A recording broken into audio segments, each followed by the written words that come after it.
Wisdom is the principal thing. Therefore get wisdom, and with all thy getting get understanding.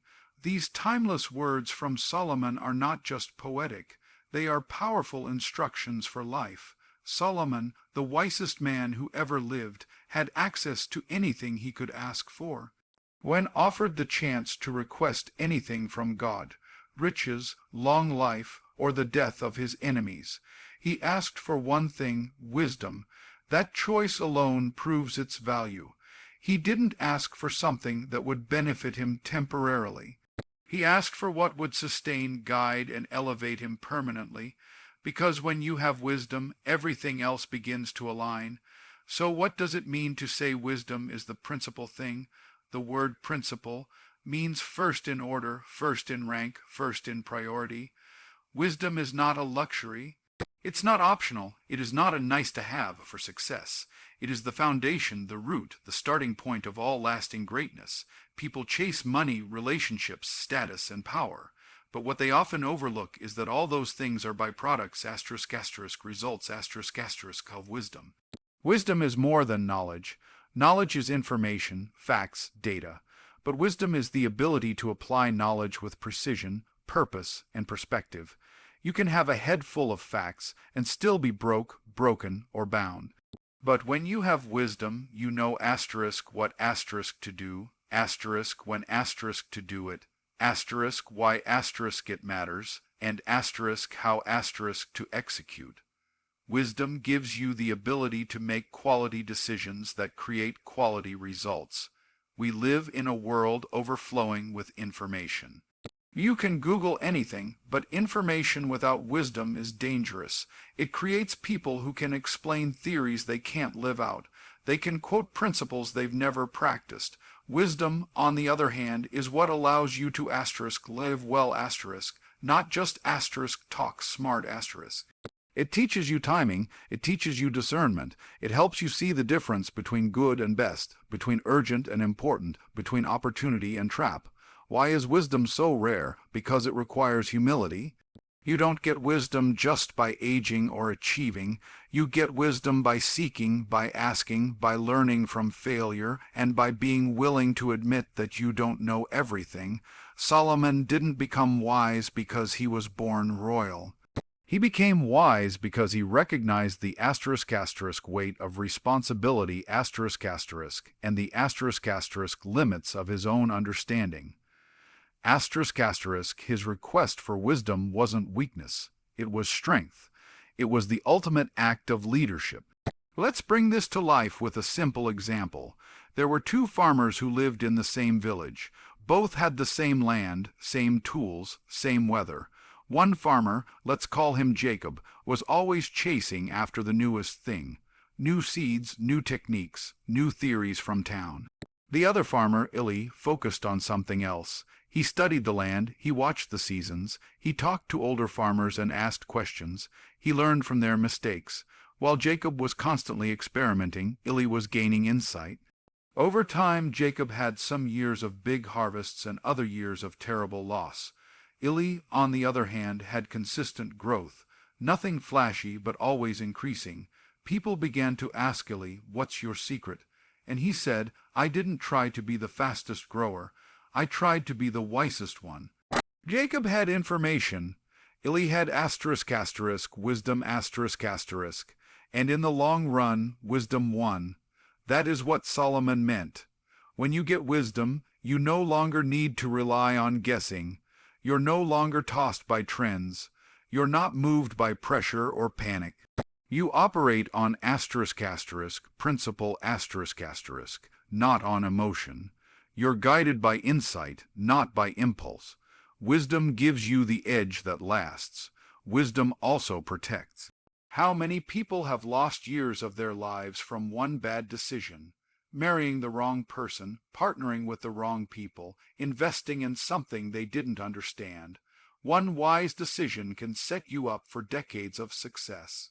One unwise decision can cause decades of pain. So why wouldn't we treat wisdom as the most urgent priority? Another thing wisdom does, it multiplies. When you gain wisdom in one area, it begins to overflow into other areas. Wisdom in how you manage money leads to financial stability. Wisdom in how you treat people leads to healthy relationships. Wisdom in how you handle time leads to productivity and peace. Everything starts to elevate. And others begin to notice, because wisdom always leaves a trail of fruit behind it. Solomon taught that wisdom is available, but you have to get it. That means you have to pursue it. It doesn't just show up. You must be intentional. Read, study, ask, observe. Listen to those who have walked further than you. Learn from those who failed and didn't quit. That's the price of wisdom, and it's a price worth paying. Think about this. What would happen if for the next year, instead of asking, "What can I get?" you started asking, "What can I learn?" What if your daily pursuit wasn't just to achieve more, but to understand more? You would stop repeating cycles. You would stop making the same mistakes. You would begin to build something solid, something lasting, something legacy level, because here's the truth. Talent can get you in the door. Charisma can get you attention, but only wisdom can keep you standing when the winds of life start to blow. Wisdom is what helps you endure. It's what helps you expand. It's what helps you win without losing yourself in the process. Solomon said, "Get wisdom, and with all thy getting, get understanding." That means go after wisdom like it's your lifeline, because it is. The best version of you, the version that walks in purpose, builds wealth, creates peace, and lives with power. That version is hidden inside the pursuit of wisdom. So if you're tired of cycles, confusion, and chaos, don't just pray for miracles. Start pursuing wisdom. Make it your principal thing. Because when you finally understand the value of wisdom, you'll never waste another day chasing anything else. Understanding and discernment are two of the most underrated, yet most transformative forces in the world. These are not flashy, they're not loud, and they rarely get the spotlight, but they are the quiet forces behind every wise decision, every peaceful life, and every great leader. Solomon, in all his wisdom, didn't just pray for knowledge or riches, he prayed for an understanding heart. He knew that without understanding and discernment, even the most well-intended person could ruin everything they touched. Because it's not just about knowing what to do, it's about understanding why when and how to do it. Understanding is the ability to see beneath the surface. It's the capacity to grasp the deeper meaning, the real cause, the true motive behind what is happening. Discernment is the ability to separate truth from deception, right from almost right, good from best. Together, these two form a powerful lens that lets you navigate life with clarity and confidence. Without understanding, people react to everything. With understanding, people respond. One is driven by impulse. The other is guided by insight. Understanding allows you to recognize patterns. It reveals motives. It helps you pause before you speak, think before you act, and evaluate before you commit. It's what allows you to make not just quick decisions, but right decisions. How many people have lost time, money, energy, relationships, even years of their lives simply because they lacked understanding? They thought they saw the full picture when they only had a piece of the puzzle. And they paid a price for that blindness. Discernment adds another layer. It's more than intelligence. It's intuition guided by spiritual maturity. It's the inner sense that tells you something is off, even when it looks perfect on the outside. Discernment helps you avoid traps dressed as opportunities. It helps you read people without them ever opening their mouths. It gives you wisdom beyond your experience. That's why Solomon was such a brilliant king. He didn't just understand laws. He understood people. He could sense motives. He could feel direction. And that's why people traveled across nations, just to sit and listen to him speak. Consider this simple yet powerful example. Two women came to Solomon with a baby. Each claimed to be the child's mother. There were no DNA tests, no surveillance cameras, no witnesses. From the outside, it looked like an impossible case. How could he possibly know the truth? But Solomon, full of understanding and discernment, said, "Bring me a sword. I will divide the child in two and give each woman half." One woman agreed. The other cried out, "No, give her the baby, just don't kill him." Immediately, Solomon knew who the real mother was. Not because she had proof, but because he had understanding of human nature and the discernment to provoke the heart, not the mind. That's the power of discernment. It gives you access to truth that logic alone can't reach. It allows you to unlock answers that facts alone can't give you. Solomon didn't just ask questions. He created moments that revealed character, and that's what great leaders do. They don't just examine words. They discern hearts. Understanding also allows you to see the long-term consequences of short-term choices. It shows you what's beneath the surface. Without it, people chase things that look good but lead to pain. With it, you begin to recognize when something is too easy, too fast, or too perfect. Because sometimes the devil doesn't come dressed in red with horns. He comes wrapped in everything you thought you wanted. Discernment gives you the filter to test what's in front of you before you say yes to it. In today's world, people are obsessed with being smart, but smart isn't always wise. A smart person may know how to win an argument. A discerning person knows when silence will accomplish more.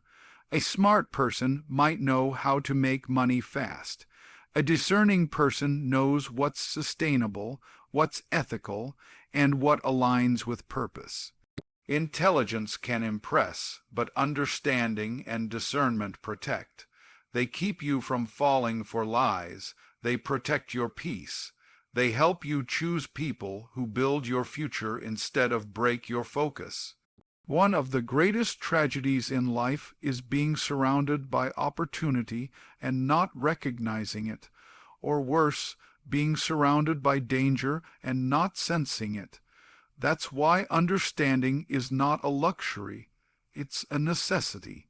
It saves you from unnecessary heartbreaks, wasted seasons, and costly detours. Life is not just about talent or timing. It's about knowing what season you're in, who belongs with you, and which path leads to your destiny. That requires understanding. Discernment also teaches you to see yourself more clearly. It reveals your own blind spots. It confronts your assumptions. It forces you to ask hard questions. Am I being driven by pride? Am I seeking attention or alignment? Am I building for applause or for purpose? Without discernment, it's easy to deceive others, and even easier to deceive yourself. Understanding and discernment can't be faked. They are developed in the secret places, through prayer, reflection, reading, mentoring, and life experience. They come when you slow down long enough to ask not just, "What happened?" but why did it happen? What am I supposed to learn from this? Every mistake becomes a mentor. Every loss becomes a lesson. Every delay becomes a door to deeper understanding. This is why some people seem calm in chaos. It's not that they don't feel pressure. It's that they've trained their spirit to interpret, not just react. They see storms and still stay steady because their discernment tells them this isn't the end. This is the test before the elevation. They don't panic when people walk away. Their understanding tells them some exits are divine protection. They're not easily shaken because they don't live by what they see. They live by what they understand. Imagine living with that kind of clarity, where confusion doesn't control you, where emotions don't derail you, where you don't have to guess what's real and what's fake, what's for you and what's a distraction. That kind of life is not only possible, it's promised to those who pursue understanding and discernment. Solomon didn't become wise by accident. He became wise because he valued insight more than income. He pursued depth over display, and because of that, his wisdom outlived him. If you want to build a life that lasts, a legacy that speaks, a path that blesses others, then don't just chase knowledge. Go after understanding, seek discernment, ask God for it, study yourself into it, reflect your way toward it, because when you live with understanding, you don't just move fast, you move right. When you live with discernment, you don't just win. You win asterisk without losing yourself. Asterisk, and that is true wisdom. Diligence produces royalty. That's not just a phrase, it's a principle, a law, a spiritual and practical truth that governs elevation. When Solomon, the wisest man who ever lived, said, "The hand of the diligent shall rule," he wasn't giving motivational fluff. He was giving a divine formula. Diligence is not about working hard randomly. It's about working intentionally, consistently, and with excellence toward a purpose. It's about becoming a master, not just a starter. It's the discipline to keep showing up long after the excitement wears off. And it is that kind of commitment that separates ordinary lives from extraordinary destinies. Too many people want to reign like royalty, but live with the habits of a servant. They want crowns without commitment. They want influence without investment. But the law of diligence says that rulership, true authority, power, impact, belongs to the one who is willing to keep working when nobody is watching. It belongs to the one who refines, who studies, who sharpens their gift in silence so they can lead in strength. Diligence is not about speed, it's about steadiness. A diligent person may not move fast, but they never stop moving forward. They are consistent in progress, no matter how small. In a world obsessed with overnight success, diligence is the secret weapon that builds legacies. Because while others burn out chasing applause, the diligent are building something that will still be standing when the noise dies down. This kind of diligence comes with mindset. It's not about how many hours you work, it's about how focused and faithful you are in the assignment you've been given. Some people are busy but not diligent. They're active but not effective. True diligence is not scattered, it's strategic. It's the decision to do the right things the right way for the right reason over and over again. Consider the example of a young man named Caleb. Caleb was born into a family of builders. His father owned a small construction business, and from a young age, Caleb learned the tools of the trade. But while his friends were dreaming about becoming social media stars, Caleb was learning how to lay bricks, how to read blueprints, how to measure twice and cut once. He didn't have the flashiest life. He didn't always feel appreciated, but he stayed diligent. While others were distracted, he was developing. While others were partying, he was practicing. He worked hard, saved his money, and invested in learning every part of the business. Eventually, he bought his father's company and began to expand it, but not overnight, through years of diligent work. Today, Caleb is not just a successful builder. He is a business owner, a community leader, and a mentor to young men who never saw an example of what consistency can produce. Caleb didn't come from royalty. He became royalty because he was diligent. That's the power of diligence. It transforms background into breakthrough. It takes the person who came from nothing and gives them something money can't buy. Asterisk authority asterisk. And here's why. God trusts diligent people. People do too. Diligent people become dependable, and dependable people are the ones who are promoted. Nobody rises by luck alone. Those who reign are those who can be trusted to keep showing up and giving their best even when no one is clapping. Diligence also separates you in your field. When you commit to excellence, when you do more than what's expected, when you care enough to go the extra mile, That's when people notice, because average is everywhere, but excellence is rare. And diligent people become excellent not because they were born gifted, but because they kept working on their gift until it made room for them. That's another secret about diligence. It compounds. Small acts repeated daily create massive results over time. A little discipline practiced consistently will take you further than big efforts done inconsistently. The problem is that most people quit too soon. They give up because the results aren't instant, but the diligent understand that success is a seed. You water it, tend it, protect it, and eventually it grows. Royalty isn't built in a moment. It's earned through moments of diligence stacked on top of each other. Even in Scripture, the ones who rose to kingship or influence were those who were diligent with what they had. David was diligent with sheep before he was trusted with a throne. Joseph was diligent in prison before he was trusted with a palace. Daniel was diligent in exile before he was promoted in a kingdom not his own. God doesn't promote laziness, He promotes stewardship, and diligence is the highest form of stewardship, doing the best you can with what you have where you are, even when it's not ideal. The problem today is that many people are waiting to feel inspired before they move. But diligence doesn't wait for motivation, it creates it. Diligent people aren't led by feelings, they're led by principles. They know that some days you feel like it and some days you don't, but your dream doesn't care about your emotions. It responds to your actions. So they keep moving, keep learning, keep grinding. That's what produces royalty. Let's be clear. Royalty isn't about wearing a crown. It's about carrying responsibility. It's about influence, impact, and the ability to lead others into purpose. That's what Solomon meant. Diligence produces the kind of person who can be trusted to lead, to build, to govern, not just in public, but in their own life. You become the king or queen of your habits, your time, your thoughts.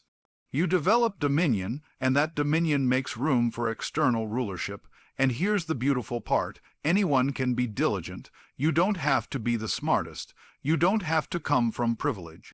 You don't have to have every resource. You just have to show up every day with focus, with excellence, with humility, with grit. Do what you said you would do. Improve it as you go. And don't stop when it's hard. Stop when it's done. In the end, diligence doesn't just change your circumstances. It changes you. It makes you disciplined. It makes you wise. It makes you credible. And in a world full of shortcuts and half-effort, diligent people become magnets. They attract trust, they attract resources, they attract opportunity, and yes, eventually, they attract the kind of influence that looks a lot like royalty. So the question isn't whether you're gifted. It's whether you're diligent, because your gift may open the door, but only diligence will keep you in the room. And if you stay diligent, if you keep mastering the small things, if you keep showing up with excellence, there will come a day when you don't have to chase promotion. Promotion will chase you. There is power in what you speak, and what you speak shapes the world you live in. Your words are not just sounds, they are seeds. Every time you open your mouth, you are planting something in the atmosphere, in your environment, and most importantly, in your future. To speak life is to declare what builds, what lifts, what heals, and what creates. It is not simply about being positive. It's about being purposeful. When you understand that your words have the power to shape reality, you stop speaking casually and start speaking intentionally. Solomon understood this deeply when he said, "Death and life are in the power of the tongue." That wasn't poetic metaphor, it was principle. He meant what you say can either build your future or break it. Your words can either multiply peace or magnify problems. Speaking life means choosing to use your voice as an instrument of creation, not destruction. It means choosing to declare vision even when circumstances look void. It means aligning your mouth with your mission. What you continually speak, you begin to believe, and what you believe, you begin to live. That's why speaking life is not about denying reality. It's about reshaping it. You don't speak what asterisk is asterisk. You speak what asterisk can be asterisk. You call things that are not as though they were. You see potential and declare destiny, because your words are the blueprint for your legacy. If you speak fear, you create limitation. If you speak faith, you create movement. If you speak doubt, you create hesitation. If you speak vision, you create alignment. Words are generational. What you speak over yourself doesn't just affect you. It affects the generations coming after you. Children don't just inherit DNA, they inherit declarations. They grow up repeating what they heard in the house. If you grew up hearing, "We never have enough," you'll live with a scarcity mindset. If you grew up hearing, "You're smart, you're chosen, you're loved," you'll move through the world with boldness. That's the power of the spoken word. It either binds or it blesses. It either curses or it cultivates. That's why legacy begins with language. You don't leave a legacy by accident. You build it word by word, declaration by declaration. What are you saying over your life, over your family, over your future? Because you can have a vision board full of dreams, but if your mouth is full of death, you will sabotage your own destiny. You can't declare defeat and expect victory. You can't speak small and expect to grow. You can't gossip and expect greatness. What you say creates a current, and you will either flow with it or fight against it. There's a story of a woman named Clara, a school teacher in a small town who made it her mission to speak life into every student she taught. Year after year, her classes were filled with kids others had written off, those from broken homes, struggling backgrounds, and limited expectations. But Clara never allowed labels to define them. Instead, she spoke destiny. She didn't see what they were. She saw what they asterisk could asterisk be. She would tell them, "You are brilliant. You are born for more. Your situation doesn't define you. Your choices do." Decades passed, and Clara retired. One day, at her retirement celebration, dozens of former students returned. Among them were doctors, entrepreneurs, teachers, and even a congresswoman. Each one stood and told the same story. When no one else believed in me, she did. When I wanted to give up, she spoke life into me. Clara never gave them money. She didn't open doors for them politically. What she gave them was more powerful. She gave them words that created asterisk belief asterisk, and belief created legacy. That is the quiet force of someone who understands the power of speech.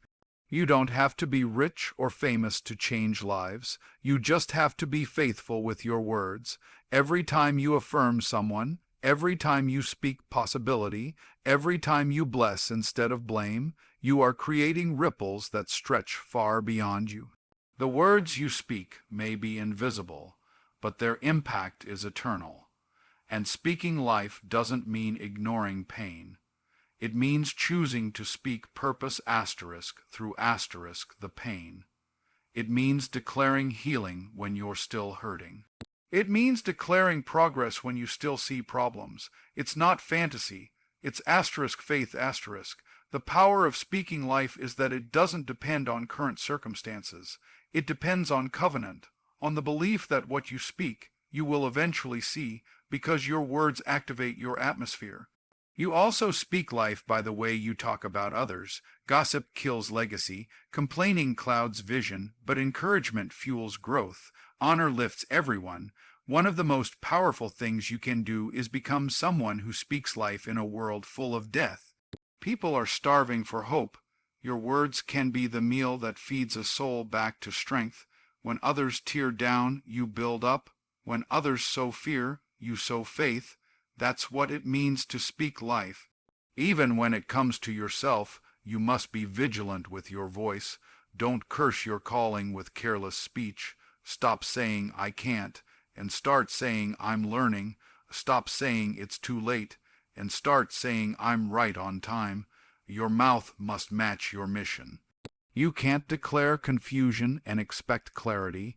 Your words must align with where you want to go. Just like a rudder steers a ship, your tongue steers your destiny. This is especially important when no one is watching. What you say to yourself in secret becomes your self-image in public. When you speak life behind the scenes, you carry authority in the spotlight. That's what Solomon understood. Royalty doesn't begin with wealth.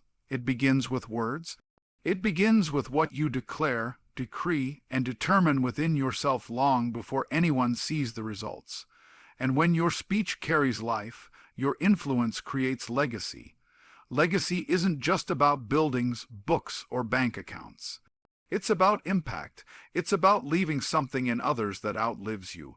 And the quickest way to start that process is by using your words to lift, love, lead, and launch. Speak life into your children. Speak life into your spouse. Speak life into your team. Speak life into your dream, because every word is a seed. And seeds become trees. Trees create shade.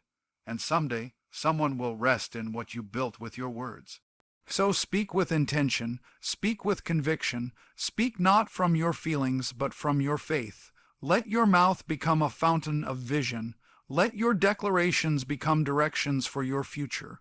Because when you speak life, you do more than encourage, you create.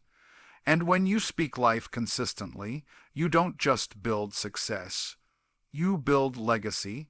And legacy is not what you leave behind. It's what you send forward. Honor brings increase. That is not just a spiritual truth. It is a universal law. Honor is the currency of elevation, the invisible force that opens doors, multiplies favor, and unlocks access to what effort alone cannot earn. When Solomon taught wisdom, he also taught honor. Because without honor, even the most gifted person can remain stuck. Without honor, opportunities dry up. Relationships break down and influence withers. But where there is honor, increase flows, naturally, spiritually, relationally, and even financially. Honor is not flattery. It's not blind submission or weak admiration. It is a heart posture that recognizes value and responds to it with integrity, humility, and respect. To honor someone is to treat them as weighty, as significant, as worthy of careful consideration. It means to look past the flaws and imperfections and still acknowledge the divine imprint, the authority, or the role that person carries. Honor is not just about people, it's also about principles, positions, and priorities. The reason honor brings increase is because honor creates alignment. When you honor your parents, you align with a blessing that's generational. When you honor mentors or leaders, you align with the wisdom and experience they carry. When you honor time, you increase productivity. When you honor your word, you increase credibility. And when you honor God, you invite favor that no man can manufacture. Increase always follows honor, because honor puts you in position to receive what is otherwise inaccessible. Many people are talented, but their lack of honor keeps them from rising. They know how to perform, but they don't know how to respect. They know how to demand, but not how to serve. And in the kingdom, honor is the key that opens the next level. A dishonorable person can fake success for a while, but they will always hit a ceiling. Why? Because dishonor shuts doors, it closes hearts, it causes others to withdraw what could have been poured out. Honor is also tested most when it's inconvenient. It's easy to honor those who are celebrated or successful. But can you honor someone when they're not at their best? Can you show respect even when you disagree? Can you remain humble when your ego wants to rise? That's the kind of honor that produces increase. Not just the kind that shows up in public, but the kind that flows from private conviction. Let's consider a powerful example. There was a young woman named Elise who worked as a junior assistant in a corporate firm. She had a degree, ambition, and talent, but more importantly, she had honor. While others gossiped about the management, Elise stayed silent. While others showed up late and left early, Elise honored her time. While others rolled their eyes at leadership, Elise listened, learned, and served. Her boss, an older, rough-around-the-edges executive, wasn't warm or encouraging, but Elise still showed him respect, not because he earned it every day, but because she chose to carry honor. One day, a major opportunity arose. A new department was being launched, and the executive needed someone he could trust. Without hesitation, he chose Elise. People were shocked. "She's too young," they said. "She doesn't have enough experience." But what she did have was honor, and that honor created access. That position led to others, that increase led to influence. And over time, Elise went from being overlooked to being in demand. Her gift made room for her, yes, but her honor kept the room open. That's the unseen power of honor. It works quietly, but it produces loudly. Honor is not about looking for a reward. It's about living with a standard. You don't honor because people are perfect. You honor because you are principled. You don't show honor because someone is always right. You show honor because it keeps you in the right posture to grow, to receive, to be trusted. Honor also creates increase by protecting unity. When people honor each other, trust grows. When leaders honor those they lead, loyalty strengthens. When spouses honor each other, love deepens. When communities honor their elders, wisdom is preserved. In every space where honor is cultivated, increase flows. But where there is dishonor, where there is sarcasm, rebellion, mockery, or disregard, increase dries up. Not because opportunity isn't there, but because dishonor disqualifies people from receiving it. This is why Solomon emphasized honoring God with the first fruits of all your increase. He knew that honor and increase go hand in hand. When you honor God first, not last, you signal that He is your source, not your backup plan. And when God is honored, heaven responds with more grace, more insight, more provision. It's a divine exchange. Honor attracts increase because it shows stewardship and submission. One of the biggest misconceptions today is that honor is outdated. We live in a culture that celebrates sarcasm, rewards rebellion, and sees authority as a problem, but the truth is, those who walk in consistent honor never lack promotion. They may not be the loudest, but they're the ones people trust. They may not get noticed first, but they are the ones who last. Honor is not weakness, it's wisdom. Another important truth is this: you can honor without agreement. You don't have to endorse someone's behavior to respect their position. You can disagree without being dishonorable. In fact, the ability to confront without disrespecting is a mark of maturity. Honor means you know when to speak, how to speak, and when to stay silent. It means you care more about what you carry than how you feel in the moment. And when you live a life of honor, you begin to attract others who live the same way. Honor multiplies honor. It becomes a culture, a flow, a frequency. Families built on honor grow strong. Teams built on honor win together. Marriages built on honor stand through storms. Honor builds a foundation that fame, money, or talent alone can never match. If you want increase in your life, relationally, spiritually, professionally, begin with honor. Ask yourself, what am I dishonoring that I need to elevate? Am I treating my time as sacred? Am I treating my elders with respect? Am I honoring my commitments, my calling, my body, my faith? Because increase doesn't come to those who just want more. It comes to those who honor what they already have. When you show God you can handle a little with honor, He will trust you with more.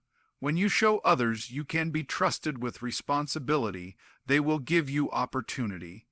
Honor is the silent elevator. It will take you higher without you ever having to push your way in. In the end, honor is a choice. It's not about how people treat you. It's about how you choose to respond. It's about living with such a high standard of excellence and integrity that increase becomes inevitable. Because when your heart is right, your hands will prosper. And when you walk in honor, you won't have to chase favor. Favor will find you, and with it will come the kind of increase that cannot be explained, only experienced.